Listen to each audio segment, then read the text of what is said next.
Hello and welcome to Michael and Ivanka's Grand Podcast, a weekly chat where we talk about grandiose subject matter and really just probably think far too much of our own opinions. My name's Michael Forrest. And I'm Ivanka Magic. And this week we are going to do a bit of a, what can we offer? What can we offer this week? We're going to do a little bit of a COVID-19 survival guide using some of the things we know about. So I'm thinking when I was in Berlin, I spent a lot of time on my own sort of semi-lockdown in a way, just because I didn't really know anyone. And I sort of got to the end of all the good TV and realised I had to look for more stuff. So I sort of discovered the world of streaming and things like that. Also, I've done a lot of working remotely in my time. So I think I've got some good insights on that. And I've also assembled a master list of TV and things to watch as well. And we're just going to talk about the sort of ethics of, suddenly in-person services going away. How do we sort of address that? And I am going to talk about a few ideas of things you can do with small children when you can't take them out very much. How to survive a bit of family time together. But yeah, both Michael and I have worked. In fact, we've only recorded this podcast in person twice. So, we're people that are comfortable on Tinternet. So we are digital.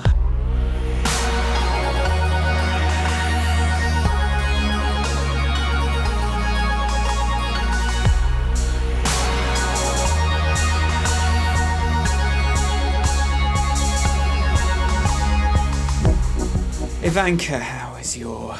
How's it going? Since last week, a lot seems to have changed. Well, we've... certainly in London, anyway. I think it is quite different being in Croatia versus being in England. We were going to be back for April. We are now not going to be back for April. We are. There is a big difference here. Here, there's a sort of calmer. The government is in control. They say what you're going to do. People do it. Sort of a mood. There is far fewer cases than the UK does. Whereas the UK, especially looking from the outside and responses from my family, it's a bit more. There are times when the people in charge need to take charge, and they don't seem to be taking charge. And from all the data we're seeing, actually, there is. The only way to limit this virus is for people not to see each other. That's it. Whilst it's we're not going to close the pubs, are we? Whatever, we're not going to close them, but don't go out, leaves a lot of small businesses that we depend on for our living very much in question. So we've also had that. The only fortunate thing really for us as a family was that we've been working towards Brexit being bad for a while. Isn't it there's an element of resilience within our business and our finances. However, there's a difference between expecting business to slowly dwindle and for it to disappear overnight. So, which is exactly what basically has happened this week. So that's a really interesting angle on it. Maybe Brexit was useful for us in a way, just to get us into panic mode slightly ahead of time. But I think, isn't it a weird? But I think all this panic buying that's happening in the UK, there is an element of it here. Certainly not on this island because there's not enough people to panic buy. We could probably all go to the shops at the same time and still maintain social distancing. However, there is some, but one of the things that's happening when you listen to the news reports here, it's we are maintaining all supply routes are being maintained. We've got agreements with neighbouring countries. X number of lorries have passed through our country to get to other people's countries. Food is moving. It's not a shortage of food. There's this kind of I think a calmness to the way the messages. Here we hear from the epidemiologist, and we hear from the sort of head of public health in the more on the news reports. But we have moved here now to only food shops and pharmacies being open. Schools are absolutely closed for the next 30 days. We're not in that Italy, France thing where you cannot leave the house more than twice a day and only on your own and la la la. So we're still able to go about our business, about our business is a strong word. But if you go to shop, only I think it's you have to queue a metre apart. No more than 5 people may gather at any time, and even then they're encouraged to keep a social distance. Blah, blah, blah. So it's but I just feel for us here, there's been this. It's sort of been arriving calmly, so it just feels like an obvious next step. It's interesting, yeah. Like the certainly here. Because I think we're just I don't think there's a separation between how's your life going and the subject this week so much, is there?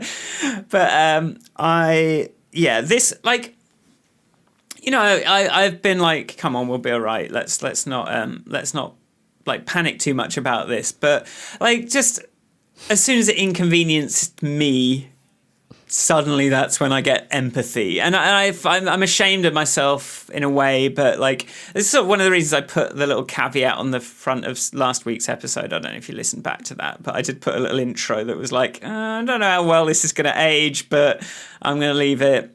I'm going to leave my sort of maybe slightly blasé comments in, but like. Also, I don't want to downplay people's feelings about this. I know I want to do that. Did you see the Australian Prime Minister going, for this hoarding, this bulk buying, stop it. Just stop it. It's why you don't do this. I'm really disappointed in you kind of attitude. It's like, that's kind of how I feel about all that aspect, obviously, still. But, having...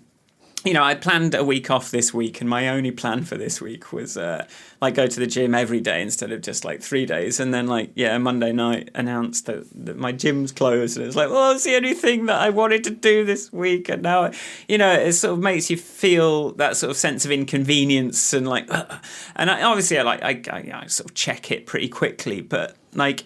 We're pretty sensitive to the smallest inconveniences, and suddenly we're sort of hit with these sort of major changes. I think I'm very lucky to not, I'm already working remotely. Everything I do is digital anyway.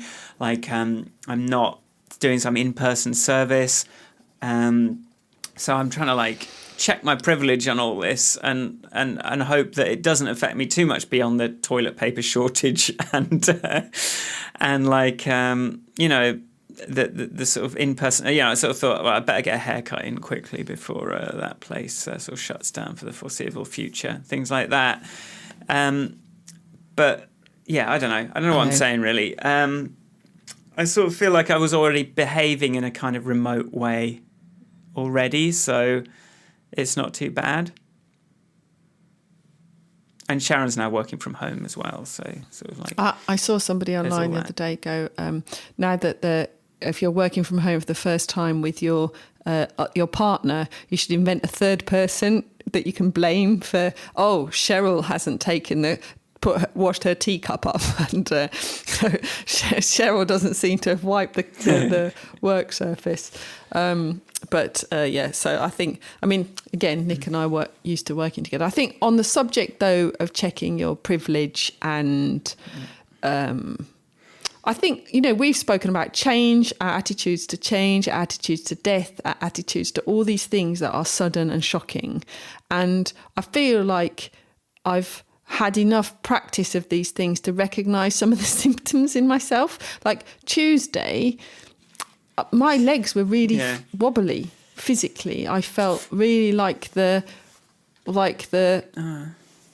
world had been taken out from under me. This, I don't think that the world is going to be the same again. No. And I think that's quite a thing to come to terms with. It's like, whatever happens after this, I really am optimistic that some good will come of this. But whatever happens, it's not going to be the same. It's not going to be the same. Just as an example of the flaws of conservative thinking, the flaws of that sort of like meritocracy, capitalism thinking, it couldn't be more like clear now. Like the stuff we've been saying about inequality and like, this whole like, where does the wealth go? Conservative thinking that it's personal responsibility. There could not be a less personal responsibility thing to happen. There could not be a better example of problems that that we shouldn't blame the individual for the problems. There couldn't be a clearer example of this happening. No. So I hope that it will make people, on one level see that this, maybe have another think about whether they think sort of like everyone for themselves is the right way to think about politics and electing people. On the other hand, I can just see like Boris, like, for want of a less gross way of putting it, just creaming himself over the Winston Churchill opportunity that it gives him to sort of preside over one of the greatest crises like that has faced us for a long time. And on one hand, I'm like, oh God, we've got this guy. But on the other hand, I think he's going to have to like rise to it. Like, I think you're forced to rise to the challenge sometimes. And sometimes it's just whoever happens to be there has to rise to the challenge. So maybe he'll do it. Maybe he'll get his dream. I'm very glad there's a Labour government's not presiding over this. Why? Because I don't think they should be. Because a lot of the effects, a lot of the worst hit will be hit because of 10 years of austerity. There is no resilience left in the poorer, the less well-off layer of society. There's some businesses are behaving really responsibly. Some are just getting rid of people. We've got examples in Brighton of some restaurants turning their waiting staff into delivery drivers so they can still deliver food and keep a job. And then you've got some that are just like, laters.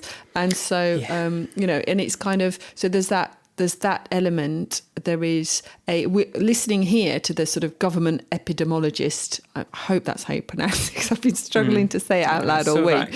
But he was saying 2 or 3 weeks ago, maybe, in one of his announcements, was we're doing what we can, but we're balancing our economy against measures because poverty is an epidemic. Like, we don't want the next epidemic to be poverty. Is what that was from. It wasn't already an epidemic. I mean, this is in Croatia, not in England. Like, so right. So he used the word as a medical man.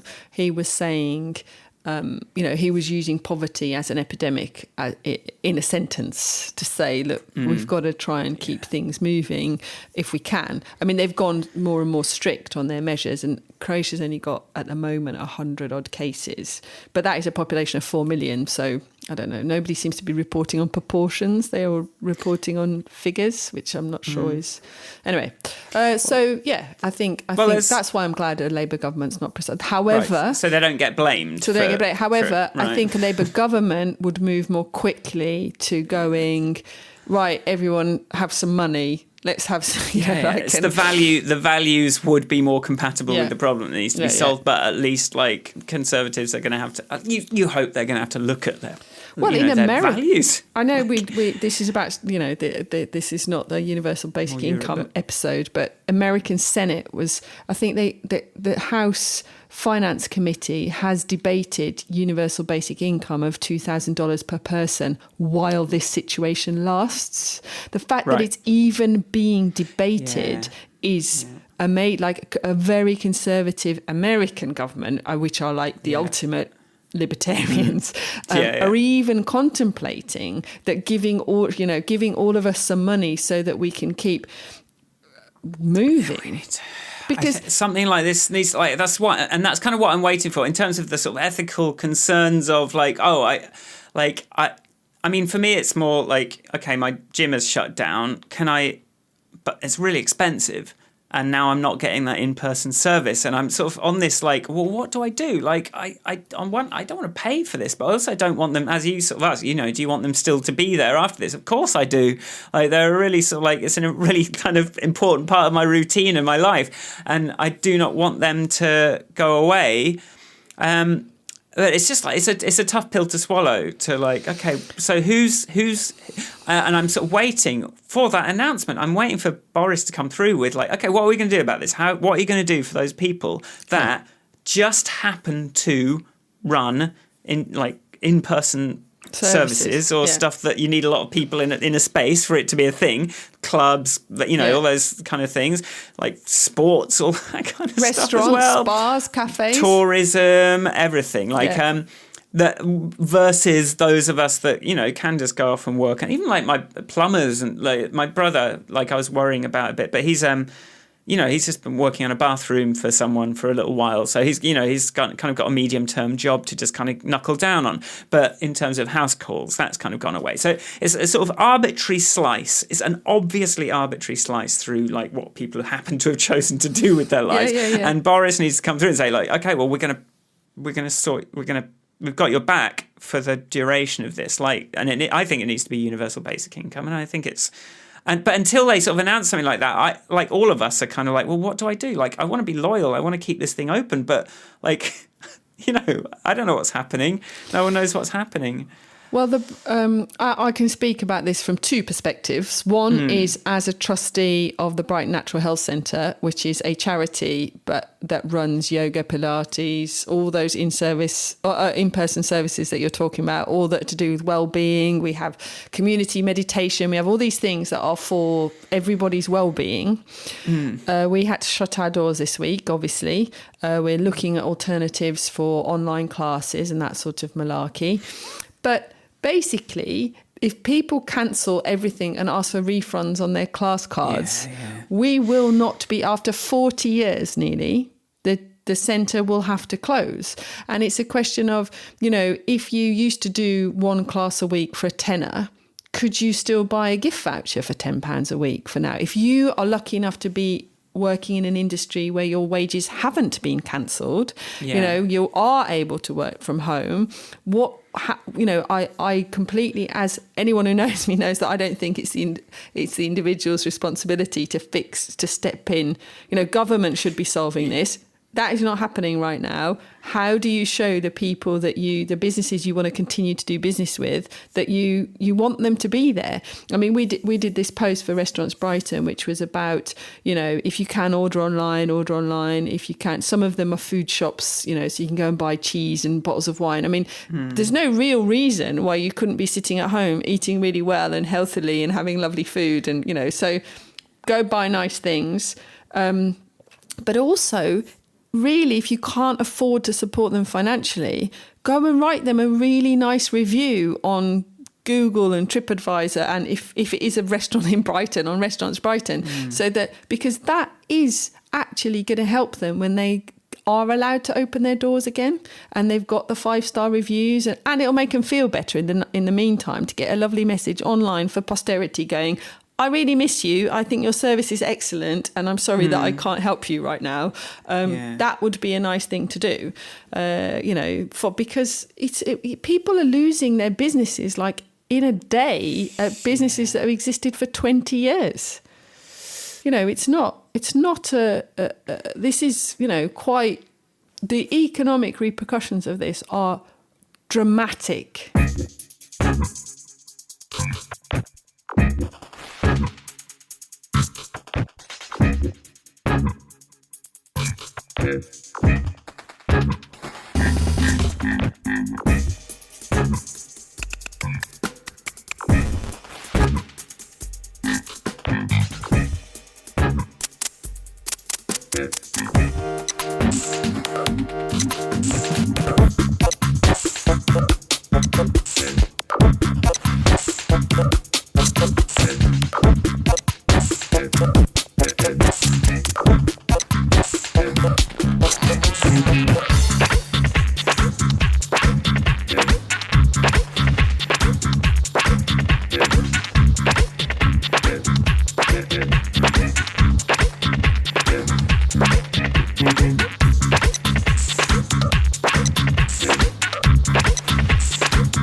Cutting interest rates is not the... I hate that the first Conservative response is let's cut interest rates a bit so that you can get into some more debt with some of my rich friends. Like, it doesn't help us. It doesn't help people.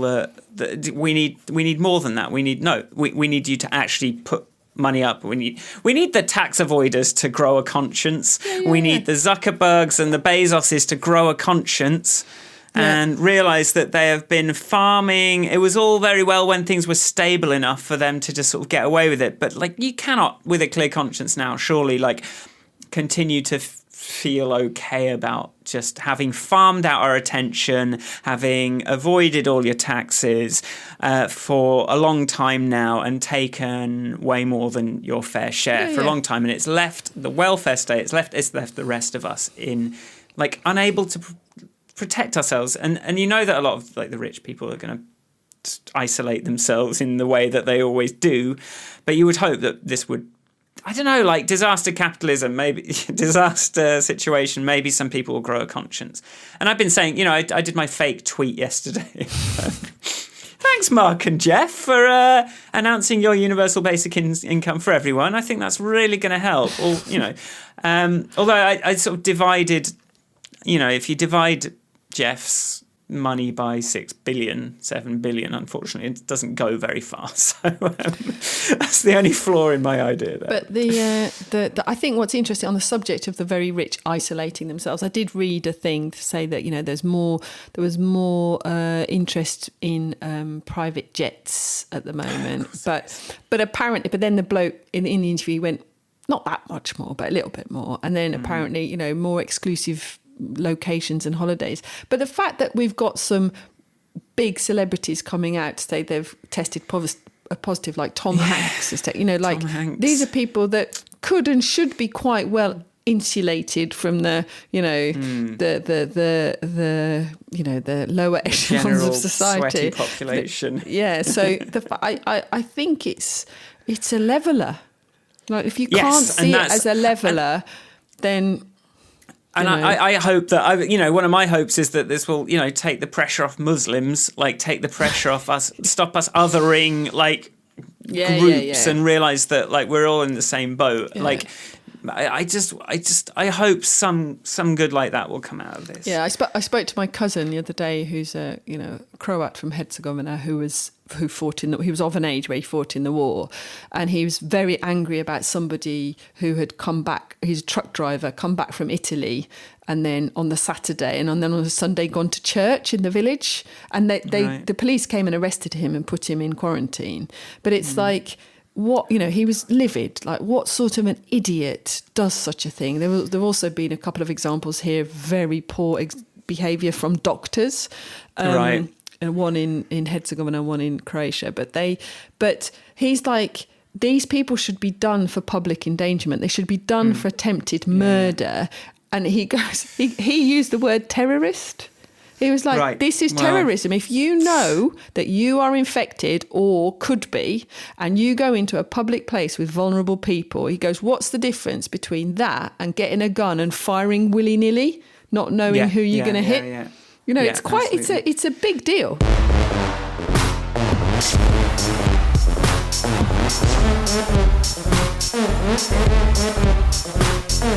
Some of the best stuff I've seen, like in terms of information, in terms of understanding what's going on, the two best things I've seen is the 3 Blue 1 Brown YouTube video on like exponential growth and what that curve like feels like. And he does these sort of mathematical visualizations of like, here's what it starts, and then the number's going to look much bigger, even though the percentage, and then here's the inflection point. So if you just want to internalize the maths of exponential growth of an epidemic, and also explains that even if the way it's got a sort of fractal nature in that it's sort of the way it spreads between one group is sort of similar to the way that it spreads between groups. The other thing is Kurzgesagt, YouTube channel, in a nutshell, Kurzgesagt, has done they do these good animated explanations of sort of scientific subjects, and they released a video yesterday that really just like kind of shows you what the virus is looking. It gives you like a visual kind of picture of what this virus looks like as it's moving around, and just shows like when you wash your hands, it kind of dissolves away the proteins protecting it, and it can't attach to anything anymore. So you just got to wash your hands. All you got to do is wash your hands. Like we talked to the plumber came over yesterday, and he was like, my wife's washing my clothes every day when I come home. Like, and it's like, I kind of want to text him now and go, I think she's probably just going to wear your clothes out and end up spending too much on, because it's not really going to survive a long time on fabric and stuff. This is really about, it's kind of in the liquid globules. So just if you get coughed on, or if you don't shake people's hands and don't get coughed on and that kind of thing. So I think if people had a clearer, I think that's a couple of things to look at to just kind of internalize the. Hi, this is Michael from Slightly in the Future of recording that bit of the podcast. I've had this, like, for ages, I've had this idea that, like, anything living or bacteria or, like, microbes just die really quickly on surfaces, on hard surfaces, and, like, they need sort of warm, moist places to survive. And this is something, I used to, be quite close friends with, like, a microbiologist, and I think I don't know, but I had a conversation on Friday after recording the podcast where someone was saying, no, there's, like, these things can stay on metal or other surfaces for like 72 hours. And so now maybe the clothes washing is right. I don't know. But I just wanted to say, like, maybe don't take my word for that, because it seems like there's research coming in, and this thing, I guess this little protein bubble it's in can actually, like, protect it from quite a lot. So, hey, that's scary. All right, back to the both of us together. And then a Vox video that I saw, and I'll put all the links down in the description to this. There's this Vox video with the flattening the curve thing just kind of shown. Like, and just that whole thing that you were saying, like, if everyone gets it really quickly, then it wears out the hospitals and everything, and people start dying, and it's horrible, versus if you can kind of slow it down, then it doesn't ever get to that sort of crunch point. Yeah. So it's just good to have those mental images when you're thinking about it, because I think a lot of people are like, they've got the wrong mental image and they're doing the wrong stuff. Yeah. And I think it's really, but one of the things we did, because Restaurants Brighton, we have an apprentice who's an employee, and then we work with a couple of freelancers all the time.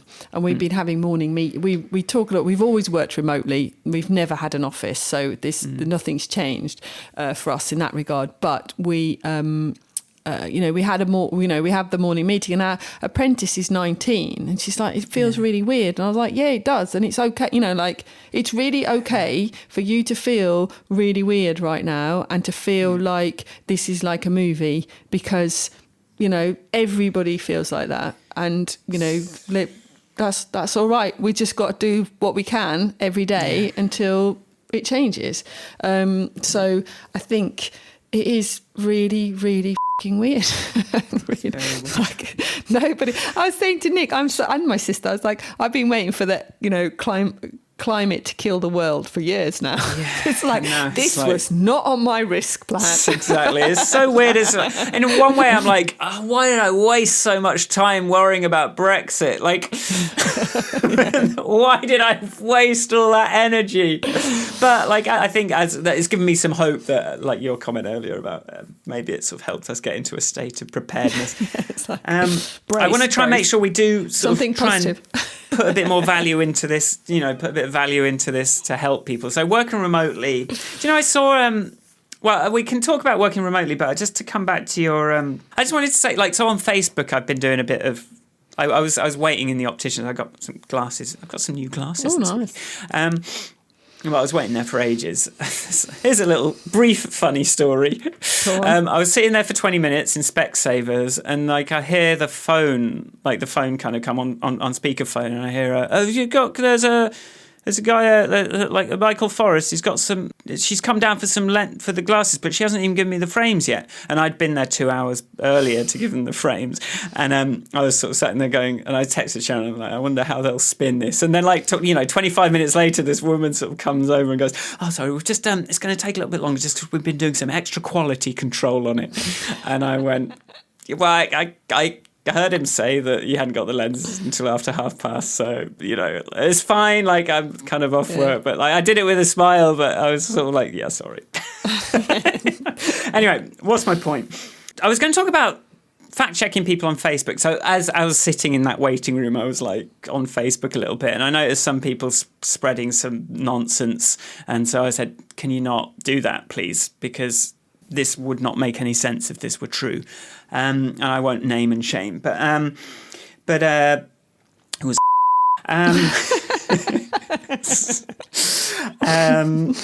But then someone else like saying, like kind of taking issue with a comment about like, yes, we want to, like, people need to start self-isolating, but we're also worried about elderly people and loneliness. And he was like, what are you talking about, loneliness? And I was like, well, no, actually, this is a problem. Deal. This is quite closely linked with mortality, this sort of like social connection, and sort of linked him to like Google search results, sort of going, look, there's a lot on this. But in terms of that loneliness thing, like fighting loneliness, because this is something that's going to happen. People are going to be on their own a lot more. You're going to find yourself like without any kind of social connection. I just wanted to talk about like, when I was in Berlin, I was on my own. I didn't really know anyone. It takes a long time to make friends. I did.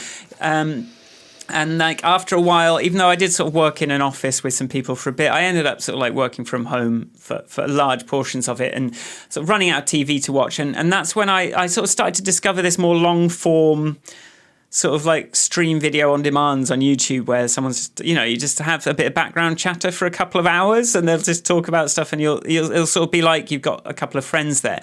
And then from there, I discovered Twitch and, so all these sort of like teenagers and people that are sort of like not really allowed to, they're sort of stuck at home anyway. There's this whole world of that you basically have someone doing something, usually playing a game online, and then you have chat. So everyone's like just making jokes and talking about what they're doing, asking questions, talking to each other.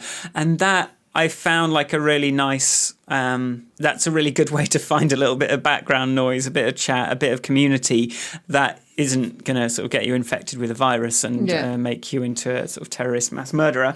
And then also, obviously being me, I wanted to start streaming. So that's kind of where that's how I got some sort of social stuff going on, even though I couldn't actually do it. And so I did this with our apprentice yesterday. We did a Slack audio channel, and basically for most of it, all we could hear really was each other's keyboards. Yeah. But it's just like a little bit, and occasionally we go, "This is a bit odd, isn't it?" But that's actually quite nice, like just exactly sort of like. Some things I found, like I tried, because I was working, and you sort of feel when you're working remotely, there's this sense that you want to prove that you've been working and not mucking about. Definitely. So, and you're sort of also doing it as well. It's quite easy to get distracted. So one thing I was doing, I did start like time-lapsing my screen so that I'd have a little video to go, hey, here's all the work I did today. And it sort of also kept me going on Facebook all the time. But now I'm sort of doing that by streaming my work. So like if you do want to hang out with a muttering developer, like feel like you're at work, you can come onto my stream. Yeah, basically I've got my stream where I'm basically at work, and if you want to tune in and hang out with me, then please do twitch.tv/Michael Forrest. Related, something I learned doing the podcast with you was just the contrast between talking to you on the podcast microphone and talking to you on like my phone is really palpable. It feels like a real conversation on a decent microphone. And one thing that's something I'd recommend for a lot of people. Like, I think a little decent microphone is probably quite a good investment right now. To be able to like feel like you're actually hearing someone, because microphones in phones, microphones in laptops are horrible, and you get that kind of graty thing, and it's crackling and it hurts your ears. Whereas a podcast you can hear it. Like, I do a bit of processing on this so that it's sort of loud and nice and like sort of radio-y, but like it makes such a huge difference being able to hear someone clearly. So that's just a tiny little thing, quality of life thing that I think is sort of quite worth doing. Yeah, I think, and that even like comfy headphones, just feels nicer.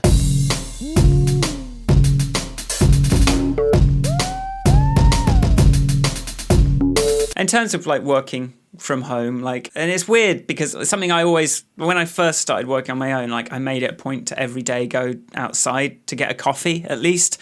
It's, I don't know how that works in this, but like you gotta leave the house. Yeah. You've got to go for a walk. Although in Italy now, if you're not allowed to, the police will stop you if you're not either going to the supermarket, pharmacy, or you've got like a reason to be out. They'll kind of like fine you. France, you're allowed one health walk a day. Right. But yeah, we did a virtual on Tuesday afternoon where everyone was really feeling it. Everyone went and made themselves a cup of tea, and we literally had a tea break together. Right. Yeah. You know, it's not impossible. You know, I also, like, last night I was talking to my mum on the subject of I think 3 or 4 weeks ago, my mother was definitely more concerned about being stuck in her flat on her own than she was about getting the virus.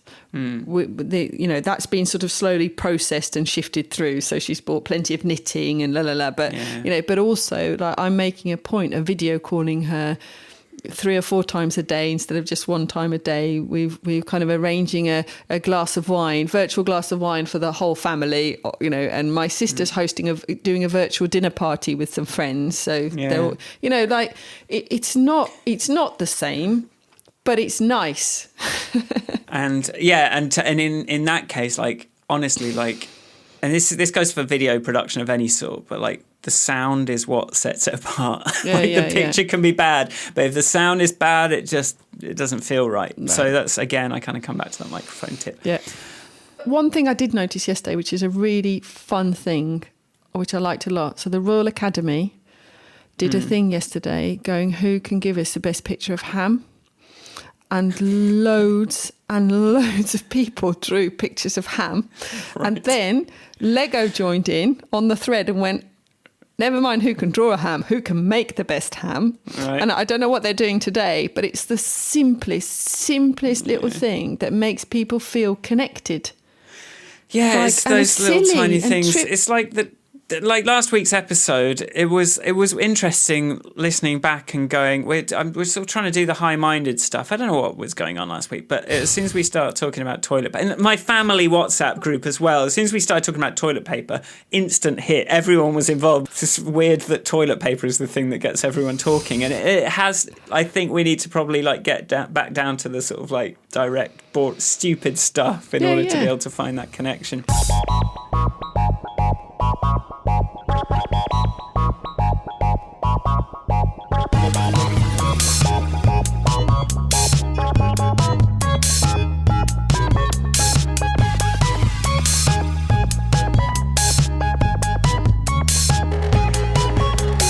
Right, Michael's TV recommendation. You know, I've been thinking about this, and I think I'm going to make a little web page for it, like a dynamic web page where you can filter as well.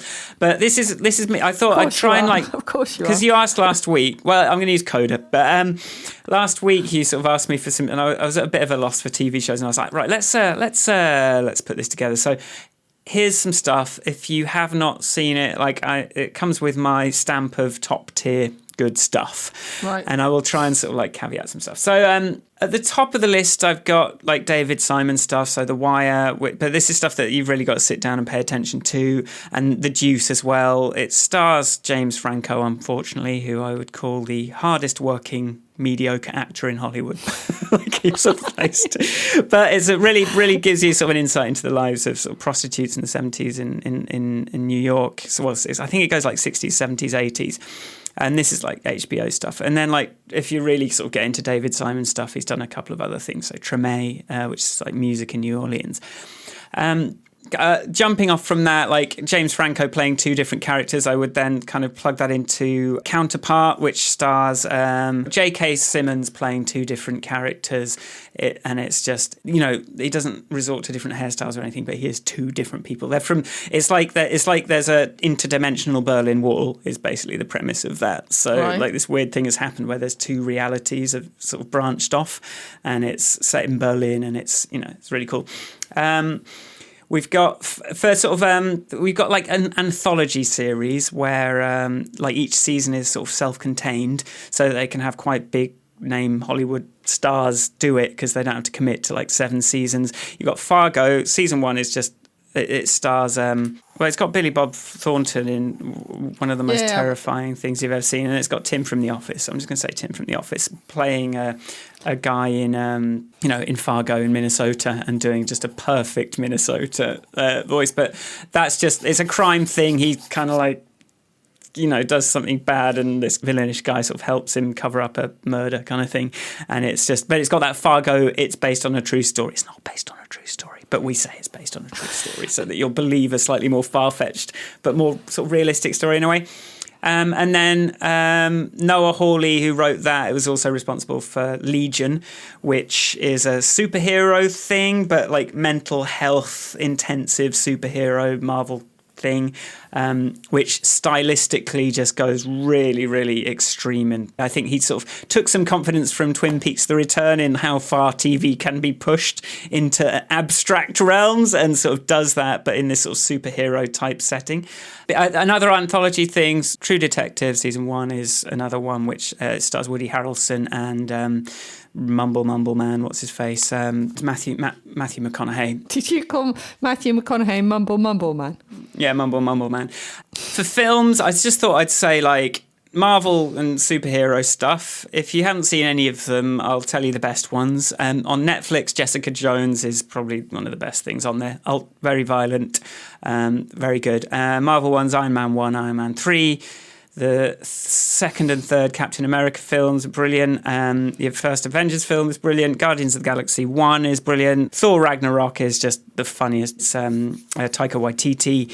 And we'll just watch everything he's done as well.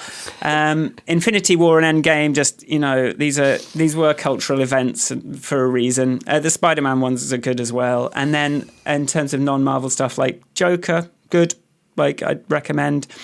And then as for like ultra-violent takes on superhero stuff, The Boys on Amazon is really good. And Super is a film starring, what's his name, Rainn Wilson from The Office, Dwight from The Office, as this sort of like schlubby sort of, he's trying to be a superhero, which basically involved whacking people over the head with a wrench. Short run stuff, Bunheads, Party Down, Firefly if you haven't seen it, and then stuff on Netflix, Russian Dolls, really good, Kimmy... Yeah, Russian Dolls, I've seen, Smith, and good. I thought it was brilliant. People have seen that. You season 1, really good. Not second series, not so good. Love, I would recommend, very good. Emotional TV series. Then Amazon Prime, The Marvelous Mrs. Maisel is one of the best things I've seen. And then I sort of keys into Mad Men as well, if you haven't seen that. Buffy and Angel, I'm thinking of starting a podcast with I'm trying to start a podcast with my brother and sister to talk about each episode. And that's how much I love Buffy and Angel.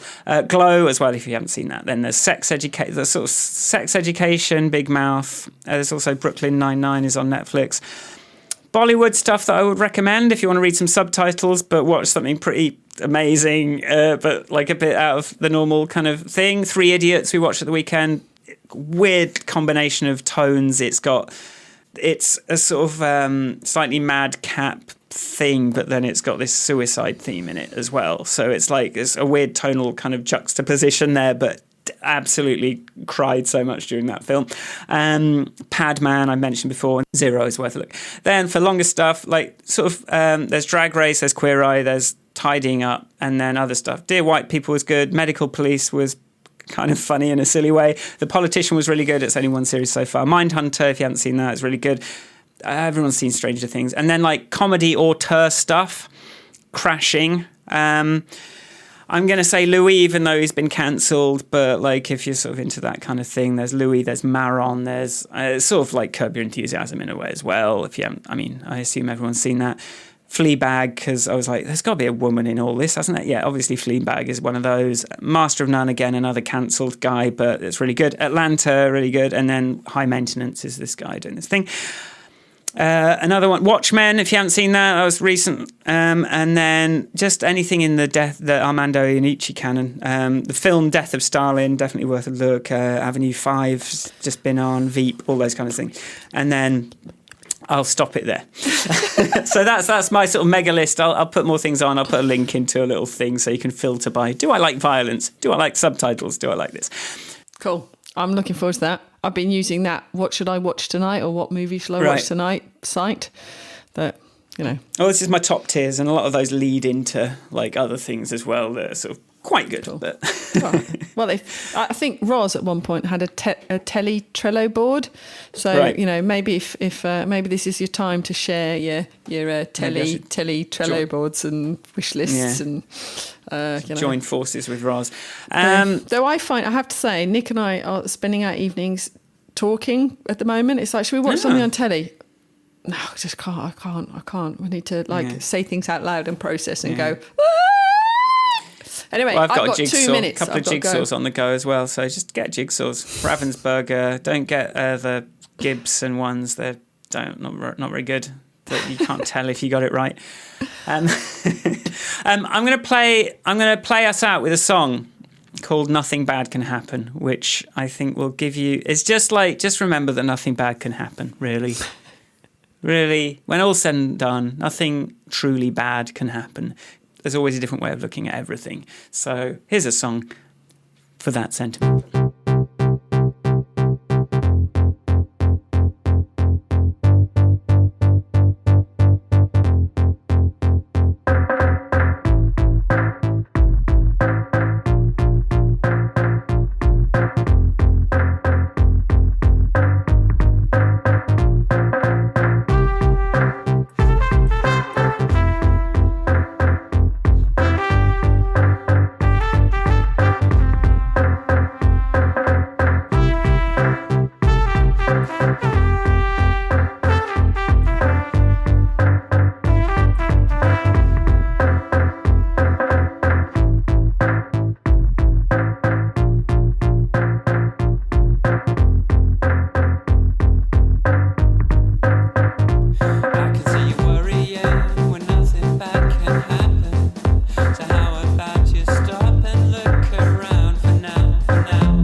Thanks for listening.